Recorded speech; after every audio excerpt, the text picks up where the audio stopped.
अनुकूलता में तो समता में हम सब रहते ही हैं। समता की परीक्षा कब होती है? प्रतिकूलता आने पर। प्रतिकूलता आने पर कितना हम साध पाते हैं। और ऐसा भी होता है कभी कभी हम साध लेते हैं उसको, जब हम जागरूक होते हैं, और जब हम जागरूक नहीं होते हैं तो वो टूट जाता है। ऐसा भी नहीं है कि एक बार जिसको समता में रहना आ गया तो अब वो सदा सदा के लिए मतलब हो गया, ऐसा नहीं है। तो शुरू में तो क्या होगा, कभी कभी जब जागरूक होंगे तो समता में रह जाएंगे प्रतिकूलता आने पर। फिर जब जागरूक नहीं होंगे तो फिर वो अपना प्रभाव दिखाएगा प्रतिकूल परिस्थिति। तो फिर क्या करना है, फिर ये नहीं सोचना कि ये तो सदा नहीं समता, तो ठीक है, हम तो बिना योगी ठीक है। नहीं, फिर दोबारा प्रयास करना है कि अब की बार एक बार ऐसे हुआ तो अगली बार नहीं करेंगे। तो ऐसे करते करते फिर उसका स्वभाव बन जाएगा। फिर एक स्थिति ऐसी आएगी कि उसके लिए ये अकर्म जैसे हो जाएगा, ऐसे जीना, निष्काम भाव से जीना उसके लिए स्वाभाविक हो जाएगा, सहज हो जाएगा। तो कुछ लोग पूछते हैं, आप लोग इधर रहते हैं, आप सेवा करते हैं, पैसे क्यों नहीं लेते हैं, सैलरी क्यों नहीं लेते हैं? हमें लगता है कि सैलरी भी ली जाती है क्या? मतलब ऐसे हम नहीं लेते, वो भी नहीं पता चलता है हमें कि हम नहीं लेते हैं, वो सहज है हमारे लिए। तो दूसरे लोगों को लगता है कि ऐसे कैसे जीवन हो सकता है कि व्यक्ति रात दिन सेवा करे और कुछ भी ना ले। तो वो तो सहज हो जाता है, उसके तो मन में भी कभी नहीं आएगा। तो इन सब से इन्होंने बताया, तस्मात् योगी भव अर्जुन। अर्जुन इसलिए तू योगी बन जा, बाद में तेरे को जो करना हो, कर्म योगी भी बन जाना, ध्यान योगी भी, ध्यान भी कर लेना, निष्काम कर्म भी कर लेना, लेकिन पहले चित्त को ऐसा बना ले कि वो समता में रहना सीख जाए। तो पहला काम ऐसा नहीं है कि बस इतना करके भगवान छोड़ देंगे अर्जुन को, लेकिन ये क्या है, समता में रहने वाला स्टार्टिंग पॉइंट है, पहला कदम है योग का, योग का प्रवेश है ये, योग की अंतिम शिखर नहीं है, लेकिन ये पहला कदम है, क्योंकि इससे पहले योग में प्रवेश नहीं होगा, इसलिए इन्होंने पहला निर्देश दिया है। ये दूसरे अध्याय में पूछा था ना उन्होंने, शिष्यस्ते हम शाधि माम त्वाम प्रपन्नम कार्पण्य दोषो अपहत स्वभाव पृच्छामि त्वाम धर्म सम्मूढ़ चेता यत श्रेय स्यात् निश्चितम ब्रूहि तन्मे शिष्यस्ते हम शाधि माम त्वाम प्रपन्नम। जो मेरे लिए कल्याणकारी है वो बताओ मैं क्या करूं? तो बोले पहला काम ये कर, योगी बन जा, पहले समता में रहना सीख ले, फिर अगला बताएंगे। तो ये इन्होंने जो तीनों शब्द हैं, जैसे तपस्वी कहा तो यहाँ पर तप योग नहीं कहा, ऐसे ही ज्ञानिभ्य कहा तो ज्ञान योग नहीं कहा कि ज्ञान योग से श्रेष्ठ मानता हूं योगी को, ऐसे नहीं कहा। और कर्मी कहा, कर्मीभ्यश्च, कर्म योगी नहीं कहा, योग शब्द नहीं जुड़ा है। तो ये तीनों क्या हैं, योग से भिन्न जो स्थिति है, तपस्वी, ज्ञानी या कर्म करने वाला, ये योग से रहित होकर के यदि करते हैं तो इनका उतना ज्यादा मूल्य नहीं है जितना कि एक योगी के सामान्य कार्यों का भी मूल्य है, वैल्यू है उसकी। तो कितना भी तप करें, कितना भी ज्यादा ज्ञान प्राप्त कर लिया, लेकिन अपने चित्त को समता में रखना नहीं आया, तो फिर वो बिल्कुल मौके के ऊपर सारा ज्ञान भी चला जाएगा और सारा तप भी चला जाएगा, तो उसको फिर अच्छा नहीं माना जाता है। तो अगले श्लोक में कहा, योगी नाम अपि सर्वेशाम मदगतेन अंतरात्मना। और कह रहे हैं कि चाहे वो ज्ञान योगी हो, कर्म योगी हो, ध्यान योगी हो, कोई भी हो, योगी नाम, योगियों में भी, सर्वेशाम, सब सर्वेशाम योगी नाम, सब योगियों में भी, मदगतेन अंतरात्मना, जो अंतरात्मा से मदगतेन मुझ में गए हुए हैं, अर्थात मुझ में अपना चित्त लगाया हुआ है। उन योगियों में भी जो अंतरात्मा से मुझ में अपना चित्त लगाए हुए हैं, कैसे हैं वो? श्रद्धावान, श्रद्धा से युक्त चित्त है जिनका। तो ऐसे जो श्रद्धावान लोग भजते, मेरा भजन करते हैं, भज सेवायाम, जो मेरी सेवा करते हैं, यह माम स में युक्ततमः। तो जो श्रद्धावान होकर के अपनी अंतर आत्मा से जो मेरे अंदर ही अपने मन को लगाए रखते हैं और तब सब कर्म करते हैं, सह में युक्ततम, तो कह रहे हैं वो मेरे को सबसे अधिक, युक्ततम वो मेरे सबसे ज्यादा निकटतम है, ऐसा मेरा मत है, मैं मत, ऐसा मेरा मानना है। तो इससे भी पता लग रहा है कि भगवान जो है ना वो सबसे ज्यादा किसको श्रेष्ठ मानते हैं, जो अहर्निश उन्हीं के मन वाला होता है। आगे भी बताएंगे ना, मन मना मद भक्तो मद याजी माम नमस्कुरु, तो यहाँ उसका संकेत दे दिया है। तो ये इस श्लोक, अंतिम श्लोक से ही अब यहाँ से भक्ति का शुरुआत हो जाती है। तो जो अगला 7वां अध्याय है, यहाँ से फिर ये ध्यान योग कहा जाता है 12 अध्याय तक। इसका बोलिए पहला श्लोक।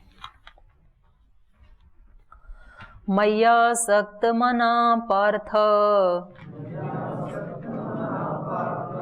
योगं युञ्जन् मदाश्रयः असंशयं समग्रं माम् यथा ज्ञास्यसि तत् शृणु।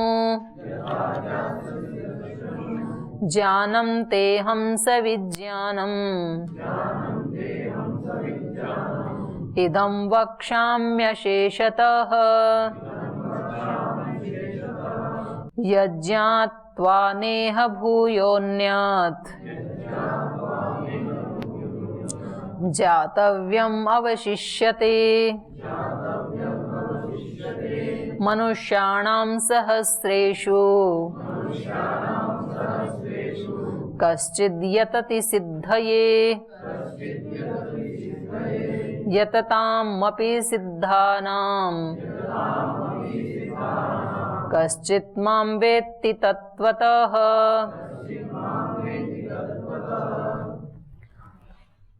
इसमें उसी को ही आगे बढ़ाते हुए कहा, मयि आसक्त मनः पार्थ योगम युञ्जन् मद आश्रयः असंशयं माम समग्रम ज्ञास्यसि यथा तत्शृणु। हे पार्थ, मयि आसक्त मना, तो मुझ में ही आसक्त मन वाला हो जा। योगम युञ्जन्, योग युक्त होता हुआ, मदाश्रयः, मेरे ही आश्रित हो जा। असंशयम, इसमें कोई संशय नहीं है, निसंदेह। समग्रम माम ज्ञास्यसि, समग्र रूप से मुझको तू जान पाएगा, जैसे जिस प्रकार से, यथा जिस प्रकार से, समग्रम माम ज्ञास्यसि, मुझ समग्र को जान पाएगा, तत्शृणु, उसके बारे में सुन। तो पिछले अध्याय में क्या बताया कि तू योगी बन जा और मेरे अंदर ही अपना चित्त लगाने वाला बन जा। उसी बात को आगे बढ़ाते हुए कहा, मई आसक्त मना। आसक्ति कहाँ होती है हमारी? नहीं, कौन से विषयों में होती है आसक्ति? कहाँ होती है? जिसके साथ हमें प्रीति सुख मिलता है, जहां, वहां हमारी आसक्ति होती है। तो कहा मई आसक्त मना। आसक्ति हमेशा होती है स्नेह के कारण। जिनके प्रति स्नेह होता है तो उनमें हमारा मन आसक्त रहता है। जिससे भी व्यक्ति स्नेह करता है, माता से, पिता से, गुरु से, मित्र से, पति से, पत्नी से, बच्चों से, तो वहीं मन जाता रहता है ना थोड़ी थोड़ी देर के बाद, जिससे भी स्नेह होता है। तो आसक्ति हमेशा स्नेह के कारण होती है। और फिर क्या होता है, स्वाभाविक ही मन चला जाता है, उसमें कोई प्रयास नहीं करना पड़ता। जिस चीज में आसक्ति होती है उसमें अनायास ही मन चला जाता है। तो हमेशा हम संसार की ही वस्तुओं में, व्यक्तियों में, प्रायः सभी मनुष्य कहीं ना कहीं आसक्त रहते हैं। किसी का मन कहीं जाता रहता है, किसी का मन खाने में जाता है, किसी का मन अपने मित्र के पास जाता है, किसी का मन फिर ये फेसबुक देखने में जाता रहता है, किसी का मन फिल्म देखने में जाता है। तो हमारा ऐसे मन जिसका जैसे संस्कार हैं वहाँ वहाँ अनायास जाता ही रहता है, वो स्मरण में आता रहता है। तो यहाँ ये कह रहे हैं अर्जुन को कि तू अपना मन कहाँ लगा ले, मुझ में लगा ले। तो जितना जितना मेरे से स्नेह बढ़ेगा तो स्वाभाविक रूप से फिर तुझे ध्यान भजन करना नहीं पड़ेगा। जब मुझसे प्रीति बढ़ेगी तो मुझसे आसक्ति भी हो जाएगी। जब जिससे प्रीति होती है संसार में तो वहां अनायास ही मन लग जाता है, उसमें फिर आसक्ति भी हो जाती है। बिल्कुल नए व्यक्ति मिलते हैं और थोड़े दिन में उनमें प्रीति हो जाती है तो फिर उसी में मन लगने लग जाता है। वो कहीं इधर उधर जाए ना तो मन वहीं रहेगा, जब सामने है तब तो उसके साथ है ही मन, और वो थोड़ा भी इधर उधर हो तो मन वहीं वहीं जाता है। तो ये अधिक स्नेह के कारण होती है। और अगला कहा मद आश्रय, तो ये दोनों शब्द बहुत महत्वपूर्ण है इस श्लोक में। हमारी आसक्तियां कहाँ हैं? हम कितना भी ध्यान करें, हम कितना भी भजन करें, कितना भी गायत्री का जाप करें, कितने भी हम वेद के सूक्तों का मंत्रों का जाप करें, मतलब बाह्य दृष्टि से कितना भी भक्ति पूजन करें, मंदिर में जाएं, मस्जिद में, गुरुद्वारे में, कहीं भी जाएं, लेकिन हमारी आसक्तियां यदि संसार में ही बनी हुई हैं, ईश्वर में आसक्ति नहीं है, तो फिर ये योग वाली बात नहीं बनेगी। योगी नहीं बन सकता है वो व्यक्ति फिर। तो योगी बनने के लिए भगवान ने क्या कहा कि मन हमेशा किस में लगा रहना चाहिए? ईश्वर में, मुझ में। क्योंकि मेरी महिमा को जब तक नहीं जानोगे तो मुझसे प्रीति नहीं होगी, प्रीति नहीं होगी तो आसक्ति नहीं होगी, आसक्ति नहीं होगी तो योग नहीं होगा। इसलिए मई आसक्त मना पार्थ, हे पार्थ मुझ में आसक्ति वाले मन वाला बन जा। तेरी हमेशा स्वाभाविक रूप से चित्त की स्थिति ऐसी होनी चाहिए कि मन मुझ में लगा रहे। और दूसरा शब्द कहा योगम युंजन मदाश्रय, योग युक्त होता हुआ मदाश्रय, मेरे आश्रय वाला बन जा तू, केवल भगवान का ही आश्रय लेने वाला बन जा। तो जब व्यक्ति भक्त सोचता है, जो वास्तव में जिसका चित्त ईश्वर में लगा है और उसको कोई देना भी चाहे आश्रय, तो वो व्यक्ति उसका आश्रय लेता नहीं है, क्योंकि उसको लगता है कि ये संसार के आश्रय लेने योग्य हैं ही नहीं। आश्रय लेने योग्य कौन है? ईश्वर ही है। व्यक्ति किसका आश्रय लेता है? अपने से बलवान का लेता है हमेशा, अपने से कमजोर का तो कोई लेगा नहीं। आश्रय हम किसका लेते हैं? अपने से बलवान का। तो आश्रय में देखा जाता है सामर्थ्य, और आसक्ति में देखी जाती है प्रीति, प्रेम। आसक्ति वहां आसक्ति होती है प्रेम के कारण, आश्रय होता है सामर्थ्य के कारण। तो जिसमें जितना सामर्थ्य है उसका हम आश्रय लेते हैं। कोई आपको कहता कि आप अपनी नौकरी आदि, पढ़ाई आदि छोड़ करके, और आप कल्पना करो आपके गांव में कोई गरीब सा व्यक्ति है, बोले उसके घर में रहते हुए आप निष्काम भाव से जीवन जियो, तो रह लेते क्या? आपको कहें कि उनके आश्रय में रहो, आप तो थोड़े रहते आप। तो हम किसका आश्रय लेना चाहते हैं? जो हमारे से समर्थ है। बोले इसके आश्रय में क्या रहूं, इससे ज्यादा तो मैं मेरे पास ही है, ये क्या आश्रय देगा मुझे? तो आश्रय हम उनका लेना चाहते हैं जो हमारे से अधिक सामर्थ्यवान होते हैं। फिर उस सामर्थ्य में हम देखते हैं हमारे से ज्यादा उसके पास धन होना चाहिए, हमारे से ज्यादा ज्ञान होना चाहिए, हमारे से ज्यादा उसमें सहनशीलता होनी चाहिए, क्षमाशीलता होनी चाहिए, जो हमारे को झेल सके, उसी का तो आश्रय लेंगे। तो माँ के अंदर क्षमाशीलता ज्यादा होती है, सहनशीलता ज्यादा होती है, तो बच्चा माँ का आश्रय लेता है कि मैं कुछ गलती भी करूंगा तो वो उसको सह पाएगी, मुझे क्षमा कर पाएगी। तो आश्रय हमेशा हम उनका ही लेते हैं।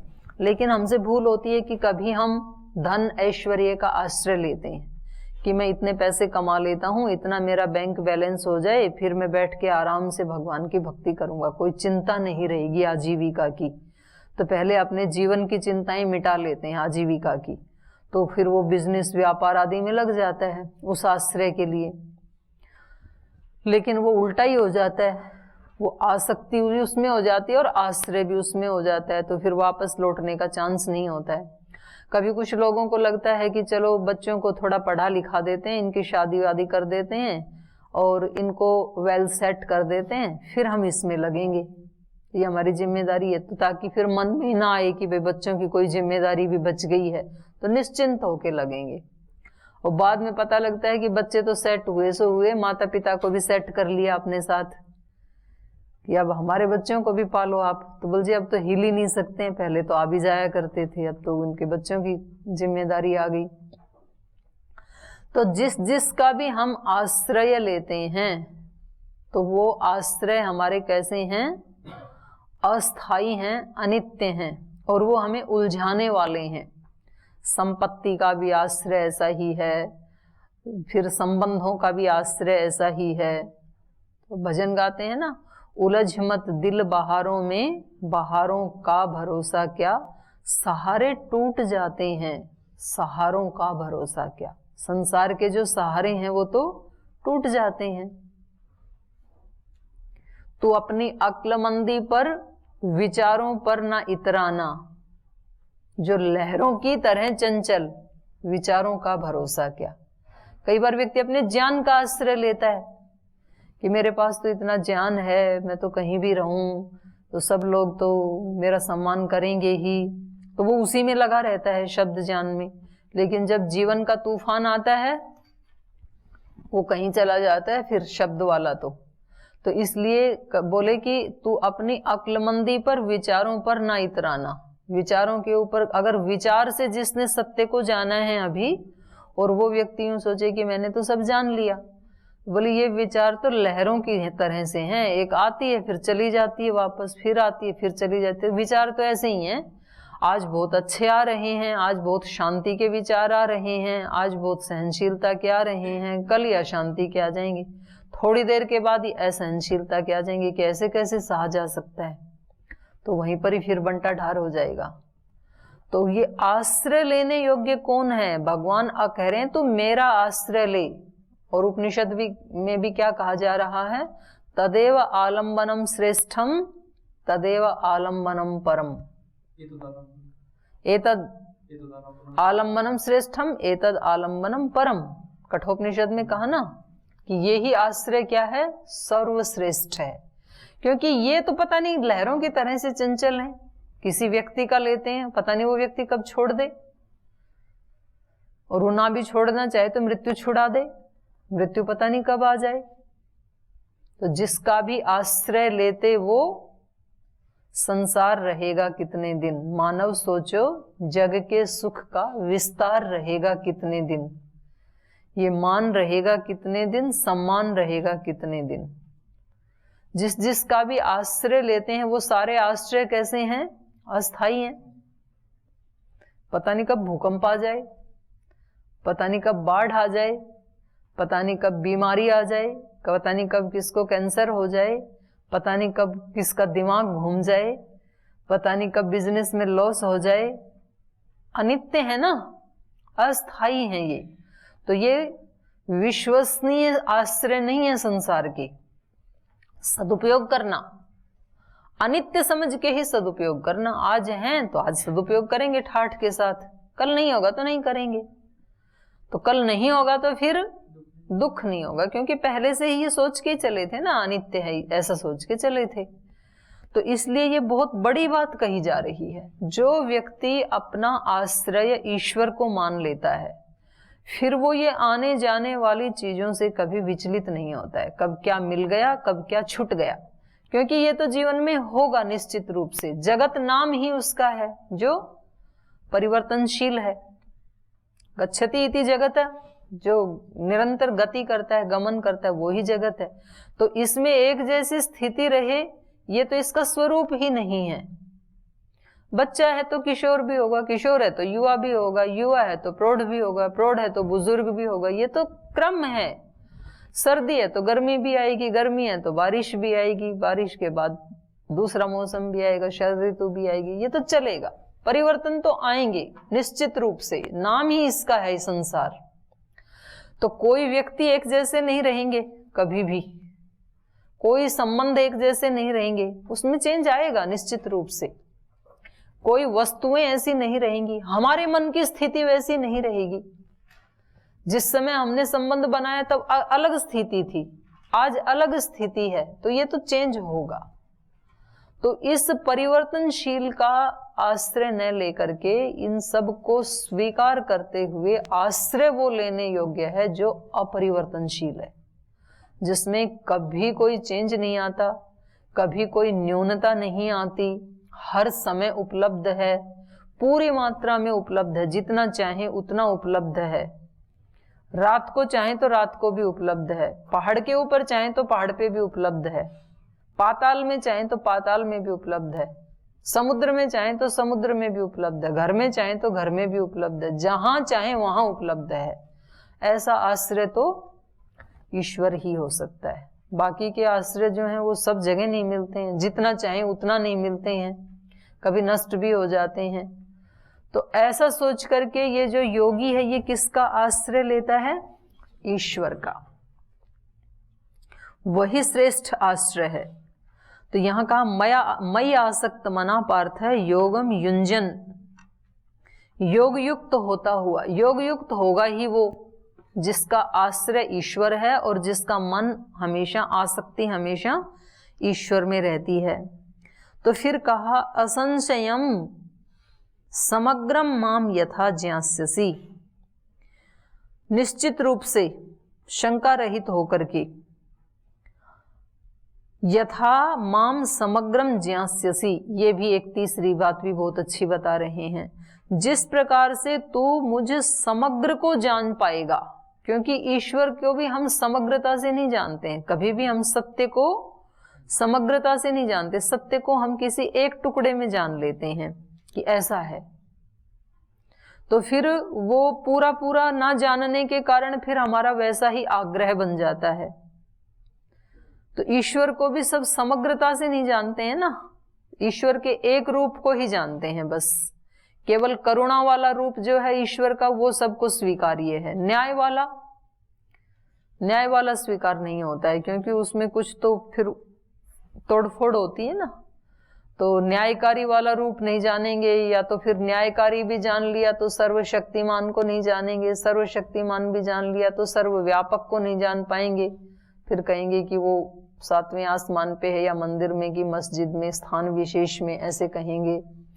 या फिर सर्वव्यापक के रूप में भी जान लिया तो सर्वांतर्यामी नहीं जानेंगे।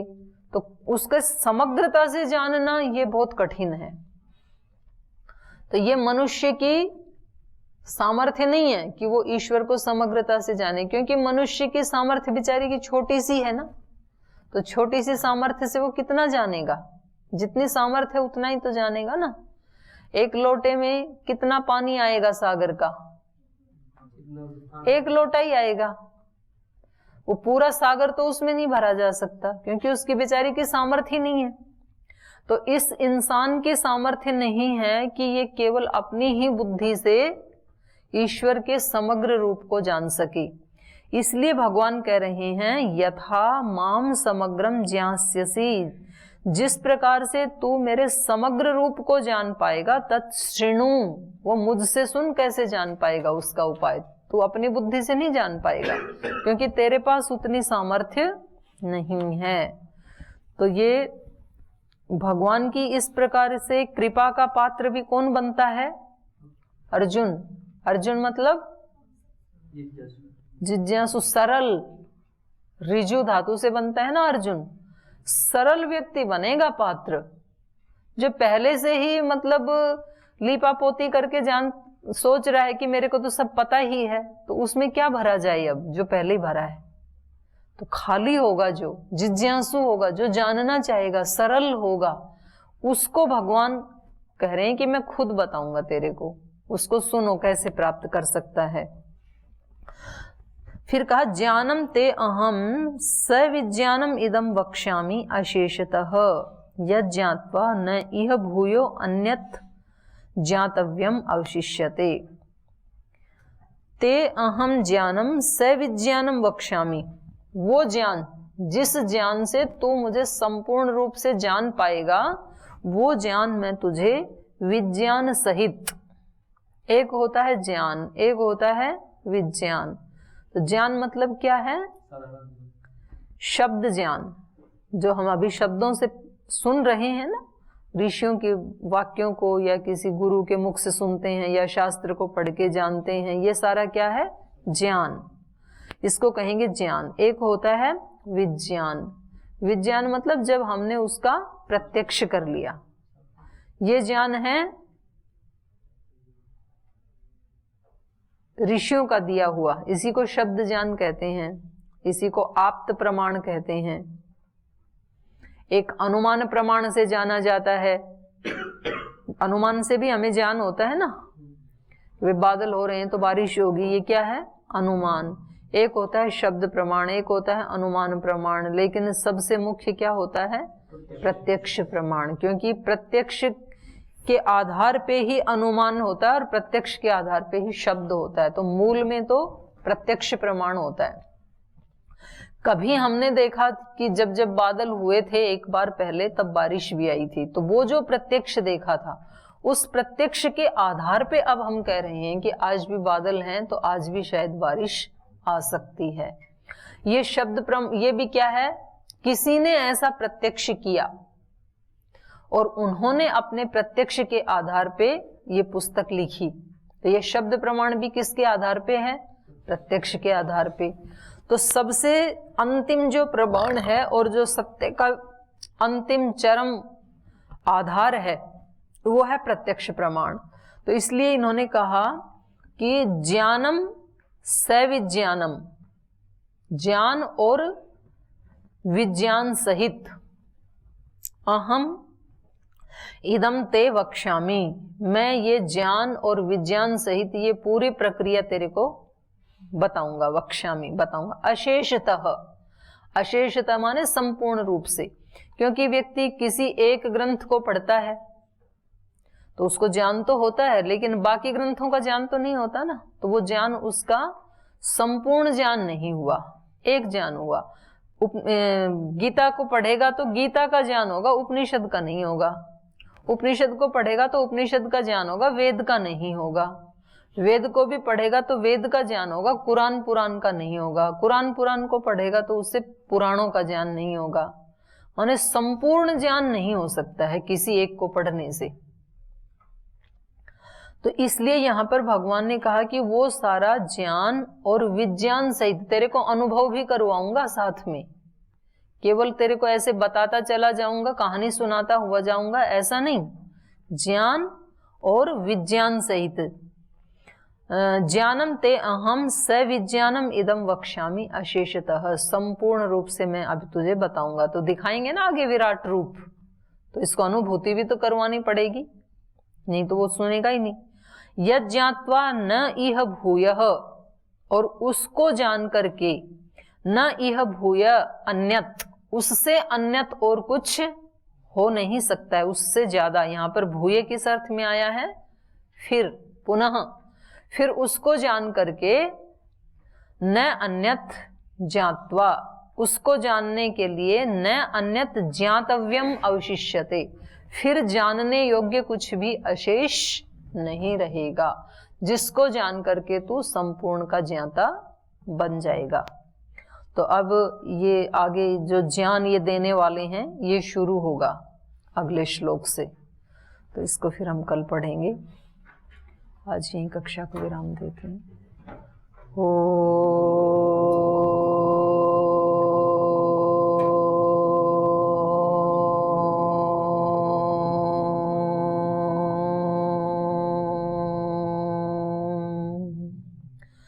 शांति शांति शांति। श्री गुरुभ्यो नमः।